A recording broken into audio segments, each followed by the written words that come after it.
alors mes amis, saviez-vous que certaines parties de certains fruits très communément consommés peuvent être extrêmement toxiques pour nous et que logiquement nous ne devrions jamais en consommer? C'est justement de cela que nous allons parler ici aujourd'hui, les fruits. Si ce genre d'informations vous intéresse, vous pouvez déjà me laisser votre like car cela me motive énormément. Je vais lancer le générique et commençons tout de suite.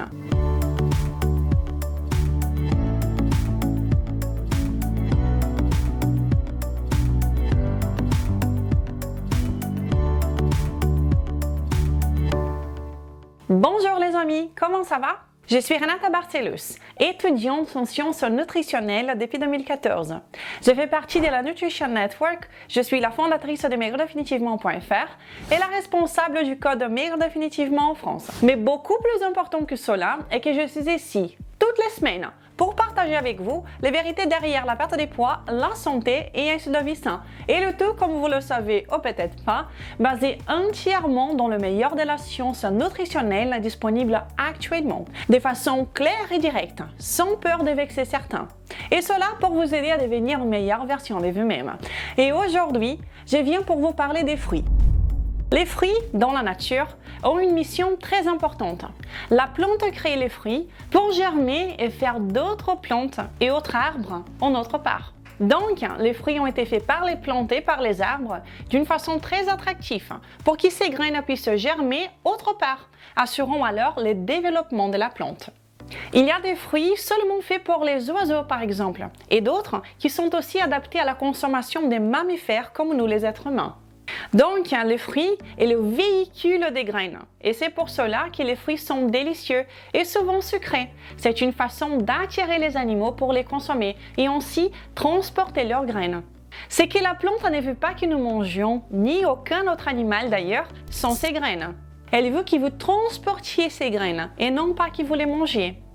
Je sais que pour certains, cette idée est un peu absurde. Je comprends car pendant très longtemps, j'ignorais complètement le monde des végétaux. Mais pour une compréhension optimale de la nutrition, de notre alimentation, c'est essentiel de comprendre le basique. Tout sur la planète est en train de se nourrir, de se reproduire et de mourir. Il n'y a pas une hiérarchie prédéfinie, c'est un cercle. Et négliger les fonctionnements des végétaux ne fait élever de l'équation quelque chose d'essentiel. Les plantes ont un but, tout comme nous, tout comme les autres animaux de la planète, comme tout ce qui est vivant. Et de ce fait, les plantes sont munies d'armes chimiques pour les protéger, pour protéger leurs graines et empêcher leur consommation par d'autres êtres, nous inclus. Et certains fruits qui sont très communément consommés dans le monde actuel ont des graines potentiellement très nocives, car elles contiennent de l'amygdaline. L'amygdaline est un composant chimique toxique qui a le rôle de protéger la graine. L'amygdaline n'est pas toxique en soi, mais quand elle est ingérée, elle devient toxique, car en contact avec notre flore intestinale dans nos intestins, il existe une transformation enzymatique qui la transforme en cyanure.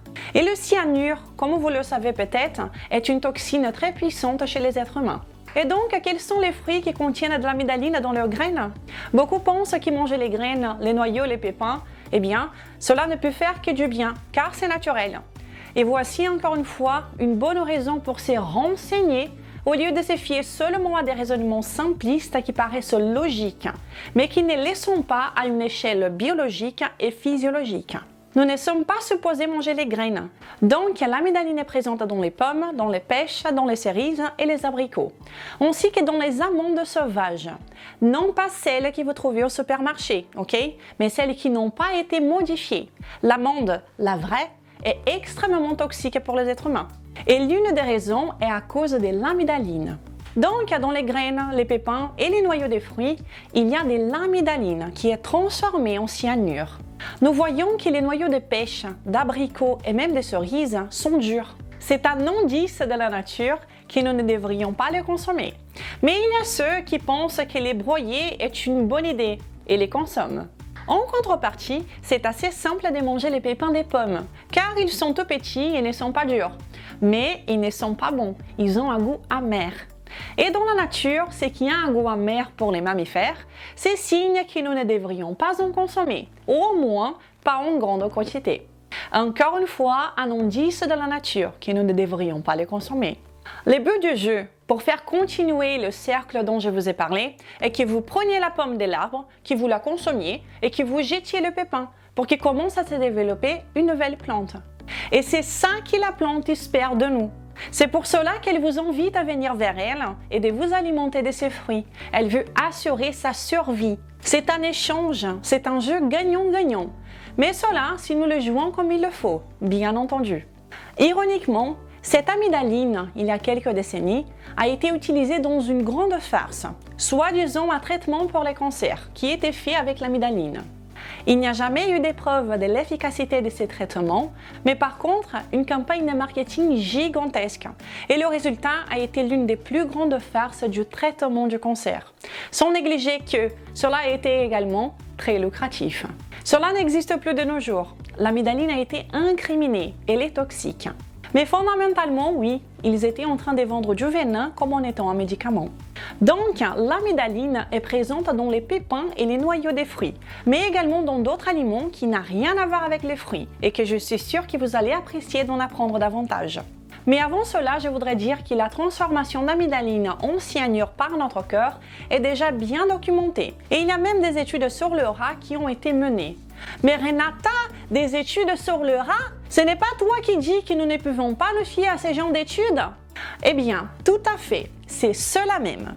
Mais heureusement, il y a de l'éthique dans la science. Et tester les effets d'une toxine puissante comme l'amygdaline ne serait jamais vu comme un comportement éthique. Dans ces cas, pour ce genre d'études, les études sur les animaux peuvent nous être très positives. Et voici une étude qui est assez ancienne, de 1980, sur les rongeurs. Lorsque des rats conventionnels ont reçu des doses orales uniques d'amygdaline, 600 mg par kilo, ils ont parfois souffert de léthargie et des convulsions et sont généralement morts dans les 2 à 5 heures. Il est conclu que la flore gastro-intestinale est obligatoire pour les réactions qui conduisent à la libération des quantités toxiques des cyanures à partir de l'amygdaline. Je vais vous parler des 2 aliments qui sont aussi assez consommés dans certaines parties du monde et qui peuvent avoir la même toxine. Mais avant, je voudrais vous inviter à vous abonner à cette chaîne maintenant si vous ne l'êtes pas encore et à activer les notifications pour que vous soyez prévenus à chaque fois qu'une nouvelle vidéo est disponible ici. Vous pouvez également vous inscrire gratuitement sur maigredefinitivement.fr pour recevoir des vidéos courts gratuits. Je partage dans les réseaux sociaux toutes les informations que je pense peuvent vous aider à atteindre votre objectif de bonne forme physique et santé. Et je suis également sur Instagram. Suivez-moi et continuons de l'avant ensemble. Eh bien, beaucoup de plantes, la majorité d'entre elles, produisent des défenses chimiques toxiques, comme les cyanogenic glycosides, les glycosides cyanogènes en français. Et c'est quoi ça, Renata? Eh bien, c'est fondamentalement des composants qui, lorsque vous détruisez l'intégrité de la plante, ses graines par exemple, et suite à certains processus enzymatiques, libèrent encore du cyanure. Et 2 aliments originaires d'Amérique du Sud et très présents dans la cuisine africaine et de plus en plus présents dans les grandes surfaces de France, le manioc et le taro. Ces 2 aliments contiennent ces cyanogenic glycosides et c'est pour cela qu'ils ne peuvent pas être mangés crus. Cette toxine est métabolisée par le cœur seulement quand vous ne cuisez pas les aliments. Et pourquoi je vous parle de ça? Eh bien mes amis, c'est parce que les personnes deviennent très créatives de nos jours et ne se soucient pas de vraiment faire des recherches sérieuses avant de s'aventurer dans la cuisine et dans la nutrition. La mode du manger cru, de manger essentiellement des végétaux, montre à quel point les idéologies sont adoptées de nos jours sans aucun questionnement biologique, anthropologique et évolutif. Cela n'est pas compatible avec notre physiologie. Mais il y a quelques décennies, ce n'était pas la créativité humaine qui nous a alertés sur la toxicité du manioc et du taro, mais la faim. Historiquement, certaines tribus s'alimentaient de ces aliments sans les cuire comme ils le devraient. Et cela parce qu'ils étaient dépourvus de ce qu'ils mangeaient normalement. Les personnes présentaient de la léthargie, des problèmes de locomotion, des problèmes assez importants. Ils savaient qu'ils devaient prendre soin de les préparer avant de les consommer, mais ils étaient affamés. Et puis, les effets secondaires apparaissent avec le temps. Et les chercheurs ont pu bien identifier qu'ils souffraient d'une grande toxicité des cyanures, et cela à cause des cyanogenic glycosides. Donc, attention, ne mangez jamais ces deux aliments non cuits. Et en ce qui concerne les fruits que nous avons vus, ne mangez ni les pépins, ni les noyaux, des pommes, des pêches, des cerises, des abricots. Ils sont riches en toxines et personne ne veut avoir de la cyanure dans le corps, n'est-ce pas? Et maintenant, parlons des fruits en général.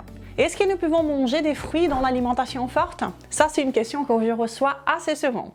Eh bien, j'ai déjà des vidéos sur cette chaîne qui parlent justement de cela. Mais oui, nous les pouvons. Si nous prenons les fruits tels qu'ils le sont, une source d'énergie, de sucre. Donc, si vous avez besoin d'énergie, oui, vous pouvez consommer des fruits. Mais si vous êtes en surpoids, si vous êtes résistant à l'insuline, si vous êtes diabétique, eh bien, ce n'est probablement pas la meilleure stratégie de consommer des fruits, ok? Le plus important est que vous compreniez ce qu'ils sont et comment les fruits sont traités par votre corps, selon votre style de vie et donc quelle serait la meilleure consommation de fruits pour vous, selon vous, vos objectifs et votre état de santé. Mais ayez à l'esprit que les fruits sont des sources d'énergie et fondamentalement sous forme de sucre, comme nous le savons bien. Donc les fruits sont généralement sucrés, mais aussi non sucrés, comme les avocats, le citron, les courgettes, les courges, les tomates, qui sont tous botaniquement des fruits. Alors, en règle générale, les fruits sucrés sont des sources d'énergie et si vous choisissez de les consommer, ne consommez jamais les pépins ni les noyaux des fruits, ok? Et quand vous suivez une alimentation forte, en comprenant comment tout cela fonctionne, vous voyez des résultats incroyables dans votre cœur. Et aujourd'hui, c'est Jasmine qui nous montre son cas de succès. Je t'écris pour la deuxième fois pour te remercier et pour t'informer que grâce à ta chaîne, j'ai réussi à perdre 38 kilos en un an maintenant. Mon poids est normal. Je suis passée de 95 kg et 96 cm de tour de taille à 57 kg pour 1m60 et 68 cm de tour de taille. Regardez-moi cet avant et après. Mais Jasmine, quelle transformation incroyable que tu as eue. Je suis vraiment très contente pour toi. Merci d'avoir pris le temps de partager avec moi ces sacrés succès. Tu m'es un grand exemple et je te félicite pour ce beau chemin. Cette révolution incroyable en seulement un an. Si vous voulez en apprendre davantage sur l'alimentation forte, si vous souhaitez perdre du poids de façon naturelle et selon notre physiologie, en suivant un programme pas à pas sur 3 phases différentes, complètement basé sur la science, je vous invite à visiter codemaigredefinitivement.fr. Ce programme de perte de poids est un vrai succès au Brésil depuis 2016, qui a déjà aidé des dizaines de milliers de personnes à changer de façon permanente et qui est en train de changer la donne en France également depuis octobre 2020, sans jamais vous affamer ni compter les calories, simplement en comprenant les aliments, leurs effets dans notre corps pour ainsi établir la meilleure stratégie pour vous, selon vos envies, vos besoins, vos objectifs et votre état de santé. Si vous décidez de vous lancer dans l'aventure, venez nous rejoindre dans les groupes privés pour les participants du code. Un endroit privilégié où vous trouverez une équipe en heure, des idées de repas, des recettes, ainsi que des vidéos avec moi en live tous les mois. Venez perdre du poids avec nous, vous allez adorer. Sinon, vous pouvez tout simplement profiter de tous ces contenus gratuits que je partage ici toutes les semaines depuis 4 ans. Ok, donc à partir de maintenant, prenons les fruits pour ce qu'ils sont et ne consommez jamais les pépins ni les noyaux. Ils ne veulent pas être mangés. Si vous avez apprécié cette vidéo, partagez-la. Ainsi, en partageant mon travail, vous faites en sorte que plus de personnes aient accès à ces informations. Je vous donne rendez-vous déjà pour la semaine prochaine pour une nouvelle vidéo. Je vous souhaite une très bonne journée et un excellent week-end. Je vous embrasse. Au revoir.